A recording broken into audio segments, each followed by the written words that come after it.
Yes, good morning to all the students. Today we are going to study about the metals copper.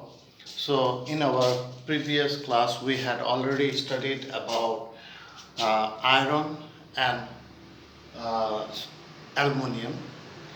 So copper is another most important materials or metal that is being used in our daily life. Then it is being used in a large amount in our practice, like for electric wiring purpose and different transformer that has been made. You have seen for the means transmissions of electricity, they are almost 90% are made up of copper. That means the internal wire which is being used there, that is of copper.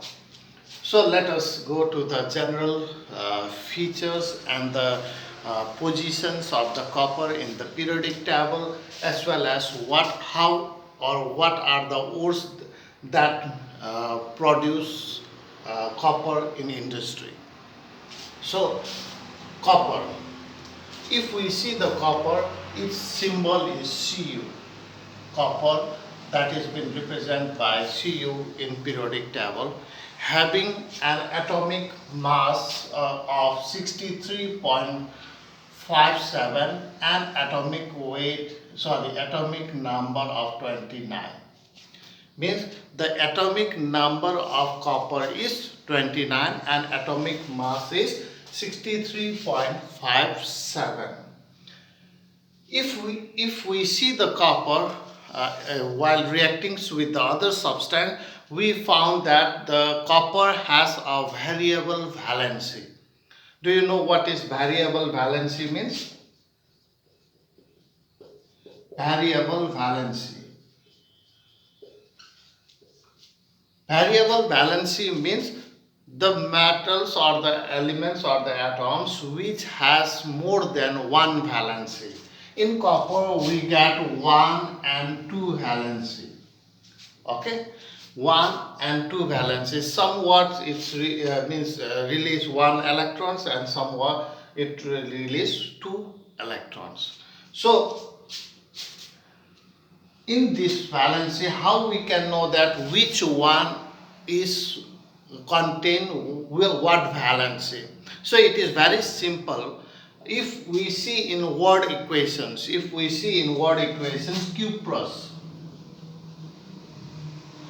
cuprous, and another word we will see cupric.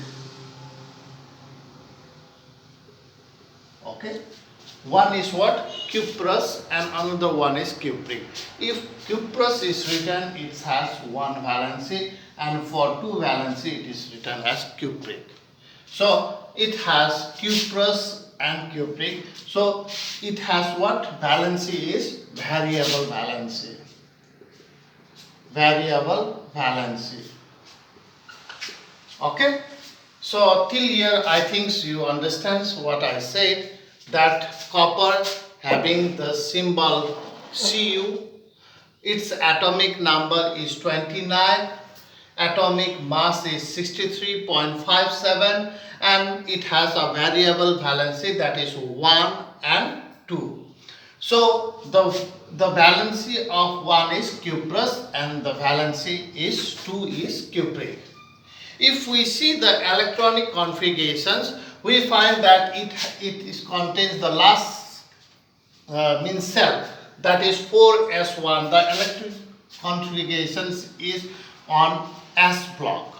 Okay, almost it is lies on the T block. Then 1b is the periodic positions of the copper. 1b is the periodic positions of the copper. It lies on the fourth position, fourth period. Okay, 1b is the group and this one is the period.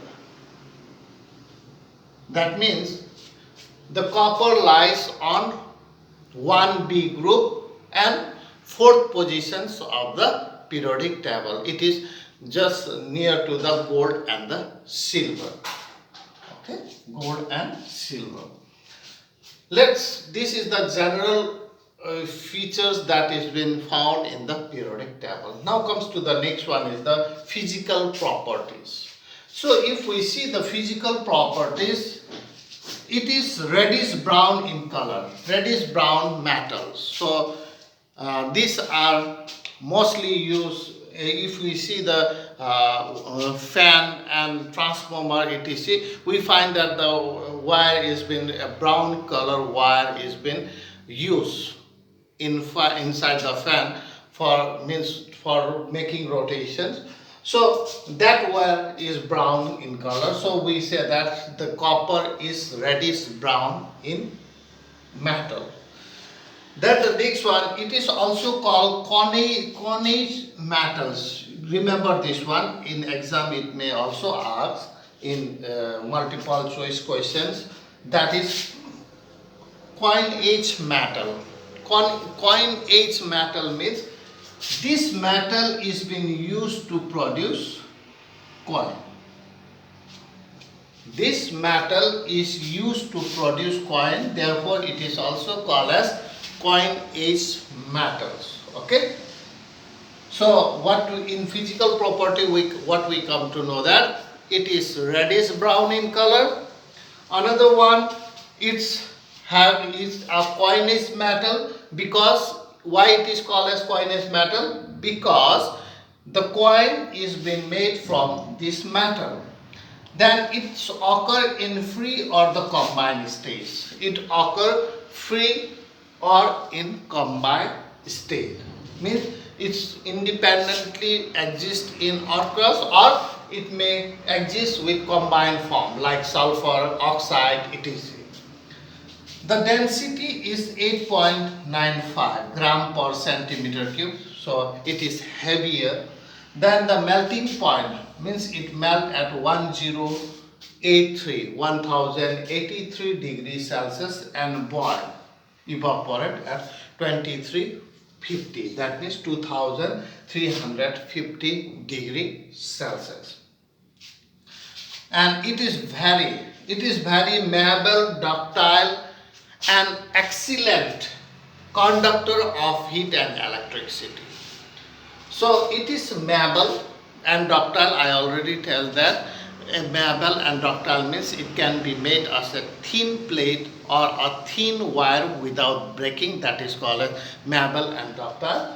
And the another one, it is excellent means conductor of heat and electricity. Therefore, the copper wire is been largely used in electric supply, so that because it has less resistance, so we can get a good supply of electricity. So these are some of the physical properties of copper. Now comes to the next one is the ores of copper. Ores of copper. So copper ores are, we can get the major ores of coppers are of 4 types. Copper pyrite, it is also called as chalcopyrites.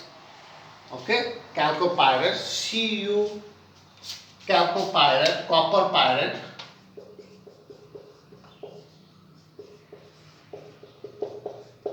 Its molecular formula is CuFeS2. Means it is been mixed with iron and sulfur. Okay, copper presence or copper ore which consists of iron and sulfur, they are called as copper pyrite. It is also called as chalcopyrites. Chalcopyrites. Okay, chalcopyrites.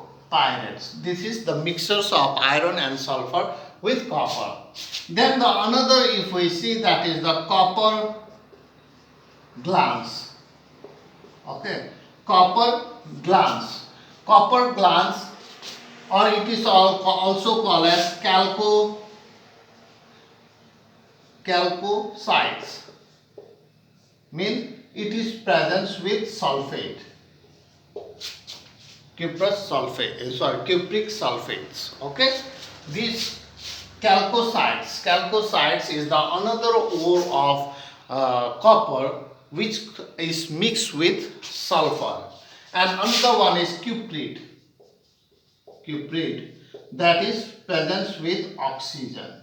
Okay, oxygen. So CuO is the another means ores of iron, that is cuprates. Okay, and the another one, the most important, that is malachite. Malachite. This is the mixtures with the copper carbonate with what? Malachite. These are the four different ores of what? That is the copper. Okay. What are the different ores of coppers? Copper pyrite is the mixtures of copper with iron and sulfur, and copper glance is the mixtures with copper with sulfur, and cuprate is the mixtures with copper with oxygen, and malachite is the mixtures with carbonate and water. So these are the four different ores of iron, among which copper pyrites is the chief ore of copper. Means it is been largely used in industry to produce copper. So for today this much only. I think so you will understand what I teach you, and we will continue this one with the chemical properties and the use of copper tomorrow. So thank you to all of you.